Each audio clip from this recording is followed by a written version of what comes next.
დით პირდაპირ ეთერში ჩვენ შემოგვერდა ეკონომისტი ირაკლი მურცხოვაძე. არანაკლებ საინტერესო იქნება ჩვენი გადაცემის მეორე ნაწილი. მოგესალმებით ბატონო ირაკლი. დიდი მადლობა რომ ხართ ჩვენი გადაცემის სტუმარი. საღამო მშვიდობის. მოგესალმებით. სხვა თემით შემოვედი ეთერში, თუმცა არანაკლებ საინტერესო იყო პირველი ნაწილი. მივესალმები თქვენ მაყურებელს და მინდა გამოგეხმაუროთ, რამდენიმე წუთით ადრე მოვედი და გისმინეთ წინა სტუმართან თქვენ გამოსვლით. ძალიან გამიხარდა, რომ ესეთი ახალგაზრდები არიან ჩვენს ქვეყანაში და აი მართლა ხანდახან გული მეწვის ტკივილისგან რომ ხედავ ეს ჩვენი ახალგაზრდობა რომ მიდის ჩვენი ქვეყნიდან ასეთი ნიჭიერი საუკეთესო თაობა, რომელიც პრაქტიკულად цаრი მისთვის საზღვარი, ყველაფერი შეუძლია გააკეთოს ნებისმიერ ზრდასრულ ადამიანს ისე საინტერესოდ გაესაუბრებოდა და მგონია რომ ერთ-ერთი ძალიან დიდი პერსპექტივისა და მომავლის ადამიანის მომსწრე ვართ.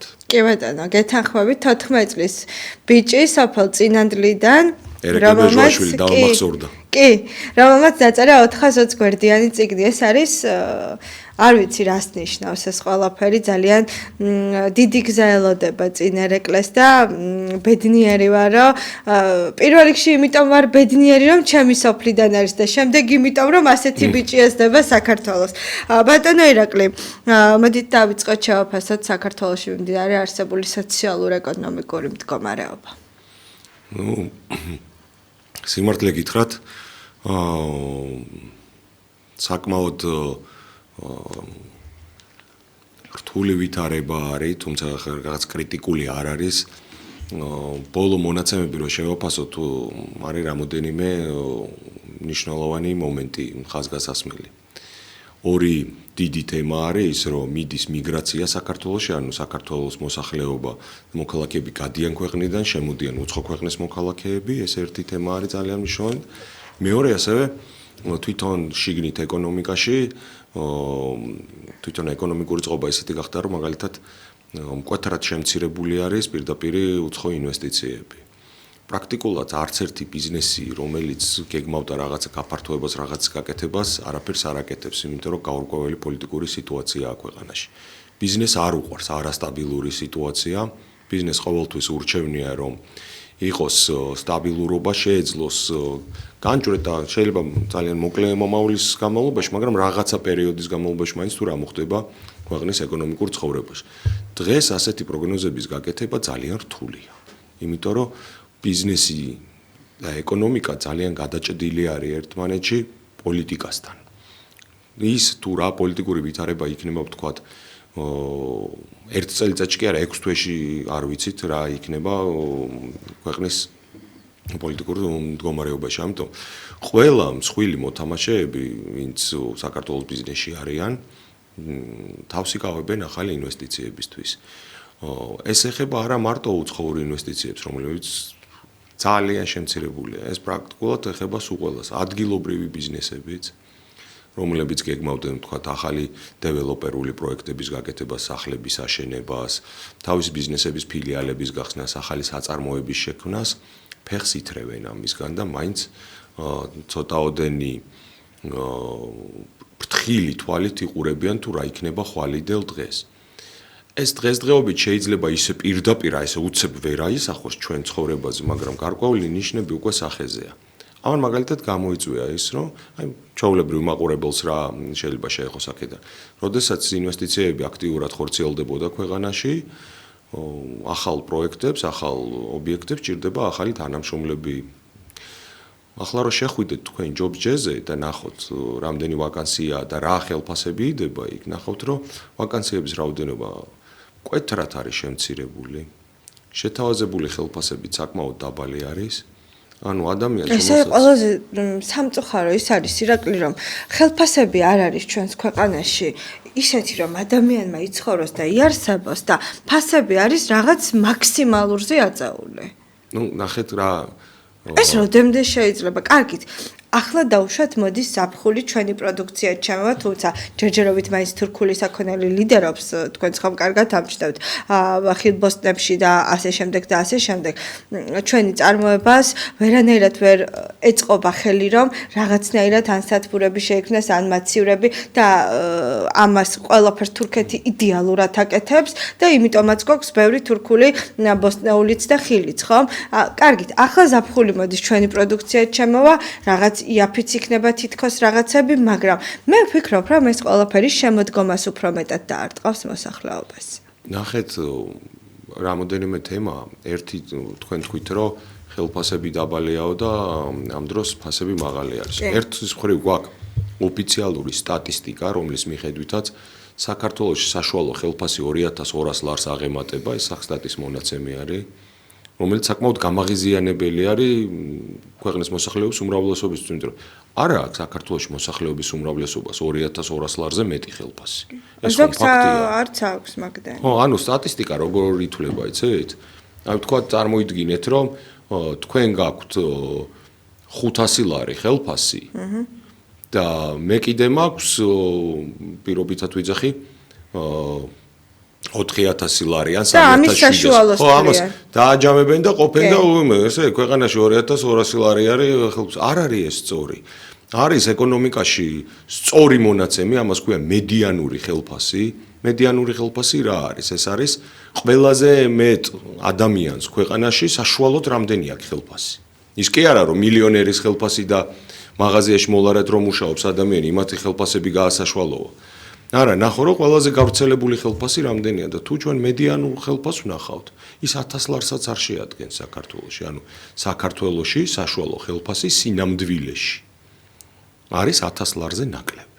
მაშინ, როდესაც მეორე მხრივ ის რაც თქვენ აღნიშნეთ.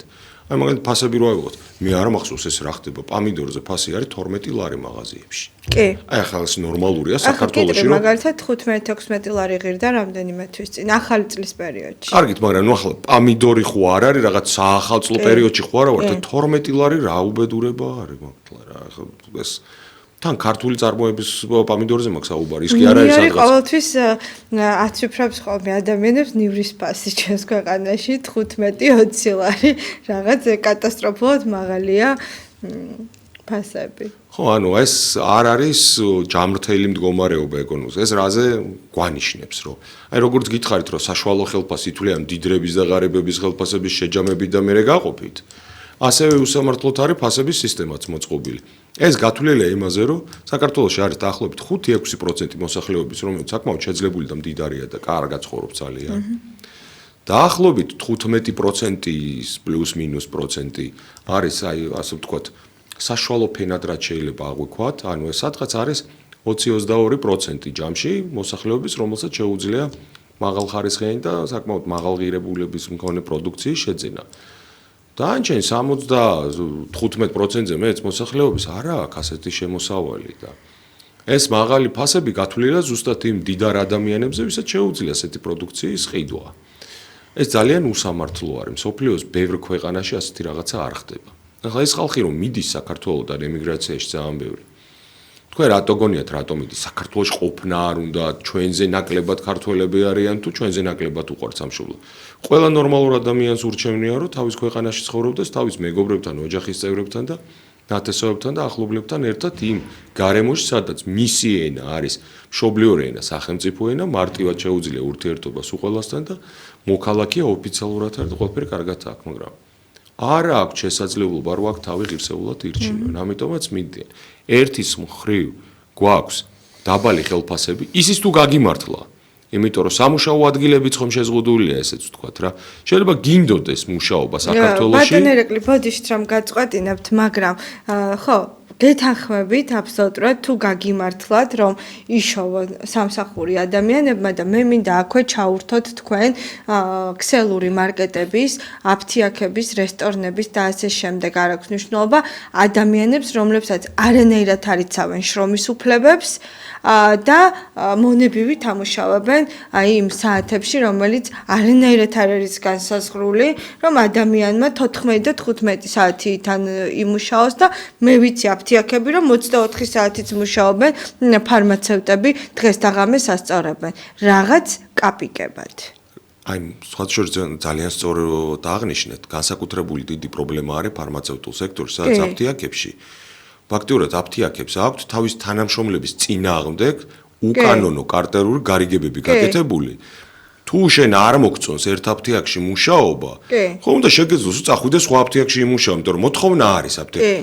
შეთანხმება აქვთ ერთმანეთში, რომ აი ეს დაბალი ხელფასები რაც აქვს, იმაზე მაღალ ხელფასზე არ მიიღონ ახალი თანამშრომლები. და თავიანთ პროდუქციას სწორედ ფარმაცევტის ხარჯს და ყიდიან. ამიტომაც ალტერნატივა არ აქვს, წასასვლელი არ აქვს იმ ადამიანს. ან ერთი ალტერნატივაა, რომ უნდა დარჩეს და მონასთან დაახლოებულ მდგომარეობაში უნდა იმუშაოს იმ ადამიანმა აფთიაქში, ან მეორე ალტერნატივა არ მოგწონს, საქართველოში სხვას ვერ იპოვი. ჩვენ აქ უკვე ყველა შევთანხმდით, რომ უკეთეს ხელფასს ვერ აიღებ ჩვენ კომპანიებში. ნუ წადი მაშინ უცხოეთში. აი ეს არის დღეს ის რეალობა, რომელიც აიძულებს ძალიან ბევრ ადამიანს დატოვოს ჩვენი ქვეყანა და წავიდეს უცხოეთში. ახლა აფთიაქებში კიდე ახლა უმაღლესი განათლება მოთხოვნადი და შენ ფარმაცევტი უნდა იყო და უნდა შეგეძლოს წამლის თვისებები აუხსნა მყიდველს. მაგრამ რა ხდება სხვა სექტორებში, მაგალითად, ტაქსის ბიზნესში, ამ თქვათ, მიწოდების ბიზნესში, ეგრეთ წოდებული გლოვოს ბიზნესი ყველამ ვიცით და მსგავსი მიწოდების ბიზნესები. იქ უკვე ქართველების დასაქმება პრაქტიკულად აღარ ხდება. ძალიან ცოტა არის ადამიანი, ვინც საქართველოს მოქალაქეა და ქართველი არის, ვინც იქ მუშაობს. მასიურად ჩვენ ხედავთ, რომ არიან ინდოეთის, პაკისტანის მოქალაქეები ჩამოსული საქართველოში, თურქმენეთიდან არიან ჩამოსულები და ისინი მუშაობენ ტაქსებზე მძღოლებად, გლოვოში და ვოლტზე მიტანის სერვისზე. ხშირ შემთხვევაში ძალიან ბევრი პრობლემა იქნება, რომ ამ ადამიანებმა არ იციან არც ქართული, არც ინგლისური, არც რუსული და ახლა მაპატიეთ და პაკისტანური და ბალუჩის ენა საქართველოში მე მგონი პრაქტიკულად არავინ არ იცის და ვერ ხდება სწორი კომუნიკაცია, არასწორად მიყავთ ტაქსის მძღოლებს მგზავრები დანიშნულების ადგილისკენ, ვერ მიაქვთ პროდუქცია დროულად და მთელი რიგი დისკომფორტისა იქნება, რაც დაკავშირებული არის თანხებთან. შენ ტაქსის გადაადგილებაშიც და იგივე პროდუქტის გამოძახებაში ფულს იხდი, ეს უფასო ჩვენთვის არავის არ მოაქვს და შესაბამის ხარისხიან სერვისი არ იღებ. ანუ მთელი რიგი პრობლემებია, რომელიც ახლა რაღაც არის მიჩუმათებული, იმიტომ რომ არ იქა ახლა ოცნება თუ ნაციონალები თუ კიდე მესამე და მეოთხე ვიღაცა იქნება ვინ აი რაღაცა და ამ დროს ჩვეულებრივი ადამიანები უბრალოდ იტანენ უამრავ პრობლემას. და ეუბნებიან, ახლა შენთვის არ გვცალია. ან მოითმინე როგორი მდგომარეობაც არის, გაიჭირვე და შიმშილით გაძელი რამენაირად და გადარჩიან განადგურდი, ან წადი აქედან ჩემო კარგო, სხვა ალტერნატივა არ არის. არავის არ ცხელა დღეს ამ ქვეყანაში სამწუხაროდ ჩვეულებრივი თანამოქალაქეებისთვის, იმ ადამიანებისთვის, ვინც არ არის მილიონერი, ვინც არ არის საზოგადო მოღვაწე და მისი სიტყვა რაღაცა ძალიან ბევრისთვის არ არის მნიშვნელოვანი, უბრალო ადამიანების აზრით დღეს საქართველოში არის მაქსიმალურად გაუფასურებული. ასეთი გაუფასურებელი ადამიანის სიცოცხლე, მისი ღირსება მე არ მახსოვს, კაი ხანი არ ყოფილა ასეთი, ყოველ შემთხვევაში მე არ მახსოვს უბრალოდ ასეთი გაუფასურებული ადამიანის ყოფა ქვეყანაში. თქვენი თქმის არ იყოს ახლა რომ აიღოთ და დაადაროთ ერთმანეთს, რამდენად გაიზარდა საშუალო შემოსავალი რიგითი მოქალაქეებისთვის და მე არ ვიძახი ამას მილიონერებისთვის და შემოსული მიგრანტებისთვის, რომლებსაც 10,000 დოლარი აქვთ ხელფასი და დაადაროთ თუ რამდენად გაიზარდა ფასი პროდუქციაზე, აღმოჩნდება რომ ხელფასის ზრდას ფასების ზრდამ პროდუქციაზე დაახლოებით 5-6 ჯერ გააჩნია პროდუქციის კატეგორიას. მაგ ძირითადად საკვებზეა თან საუბარი. საკვებზე, რაც ყველაზე მნიშვნელოვანია. შეიძლება ახალი კარადა არ იყიდო და ძველი კარადა დაიტოვო სახში, მაგრამ საჭმელი ხო ყოველდღიურად ადამიანს სჭირდება. თან ეს პირდაპირ უკავშირდება იმას, რომ ის სოფლის მეურნეობის პოლიტიკა, რაზეც თქვენ საუბრობთ, უბრალოდ მინდა რომ ამ თემასაც შევეხო მნიშვნელოვანი ანუ ეს არის ძალიან მნიშვნელოვანი ირაკლი იმ კუთხით, რომ თუ სახელმწიფო არ გამოფხიზლდა და თუ სახელმწიფო არ დაუდგა თავის გლეხს და თავის სოფელს გვერდით, რეალურად ეს პრობლემა ყოველთვის ასე დარჩება და ქართველი გლეხი ყოველთვის დაჩაგრული იქნება. რატომ? თუკი თურქეთიდან შემოდის პომიდორი, ჩვენ გადასარევი მიწა წყალი გვაქვს, ხომ შეიძლება გაკეთდეს სათბურები, მაცივრები, ხომ შეიძლება რომ ხელი შეეწყოს სოფელს, ხო? ნახეთ ძალიან მარტივად. ეს არის უბრალოდ ნება, კეთილი ნება, მე ასე მგონია ირაკლი და ალბათ კომპეტენტური ადამიანების ყოლაც სხვადასხვა სტრუქტურებში, ახლა თქვენნაირი და სხვა ეკონომისტის და სხვა დაუშვათ ფინანსისტის პირობითად ვიძახი გეგმა და განხორციელება არ აწყობთ, იმიტომ რომ ყველაფერს თავიანთ თავებზე ირგებენ. რა თქმა უნდა, ჯერ ეს ერთი მარტივი თემა ვთქვათ რა. ის რაც სოფლის მეურნეობაში ხდება, მთავარი პრობლემა არ არის მოგვარებული. არიგებენ ვაუჩერებს საწვავისთვის, რაღაცა ტექნიკის გამოყენების ხშირ შემთხვევაში მე ადგილზე იმ ვაუჩერებს საწვავად კი არ გადააქცევენ, ან ტექნიკას კი არ მოიხმარენ. აგრეთ წოდებულ ქეშად აქცევენ, ანუ ეუბნებიან რომ აი 100 ლარის საწვავი მაქვს, ვაუჩერი მაქვს და მოდი რა 50 ლარი მომეცი. და ვითომ მე შენგან 100 ლარის საწვავი ჩავიბარე 50 ლარი შენ დაგრჩეს რა. ანუ ეს არაეფექტიანია. რა ჭირდება დღეს სოფლის მეურნეობას და ზოგადად სოფლის სექტორს განვითარებით ყველაზე მეტად. ის რომ ადამიანები ვინც იქ მუშაობენ, იყვნენ დაინტერესებული რომ განავითარონ სოფლის მეურნეობა, თავისი შრომა და ფული ჩადონ იმ დარგის განვითარებაში. არ არის ელემენტარული გზები, რომლებიც წესიერად მიგიყვანს სოფლებამდე. არ არის საირიგაციო არხები გათხრილი, რომელიც მოამარაგებს სოფლებს წყლით. ეხლა ერთმა გლეხმა და ერთმა ფერმერმა როგორ უნდა შეძლოს, რომ მთელი რაიონისთვის ценტრალური არხი გაიყვანოს? ეგ ხო შეუძლებელია. ეს ყველა ქვეყანაში უკიდურეს კაპიტალისტში სახელმწიფო აკეთებს. სასმელი წყალი არ არის სოფლებში და გრაფიკით მიეწოდება ძალიან ბევრ სოფელს.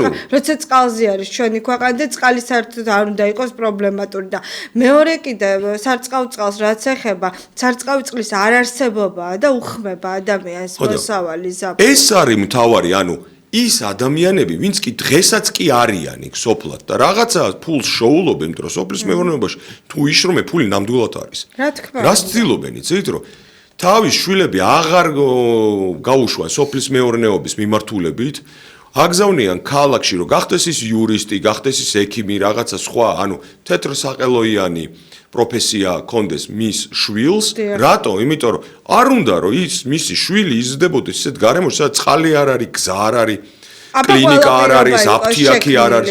აი ეს არის პირობები თუ იქნება შექმნილი, იქ ყოფნას რა ჯობია. ჭკვიანი თაობა ყავს, აი ხა თუნდაც ერეკლეს მაგალითი ავიღოთ, ხო ძალიან ჭკვიანი თაობა და ძალიან ჭკვიანი ახალგაზრდები ყავს და შექმნას აბა სახელმწიფომ პირობა და მე ვნახოთ აბა თუ არ მივა ახალგაზრდობა, თუ არ ჩავლენ თაში, ბარში და თუ არ იცხოვრებენ. ძალიან მარტივად ვთქვა, თუ არ არის საჭირო, ჩემსავით რაღაც ჰარვარდის კურსების გავლა ეკონომიკაში, რომ მიხვდე რა არის პრობლემა.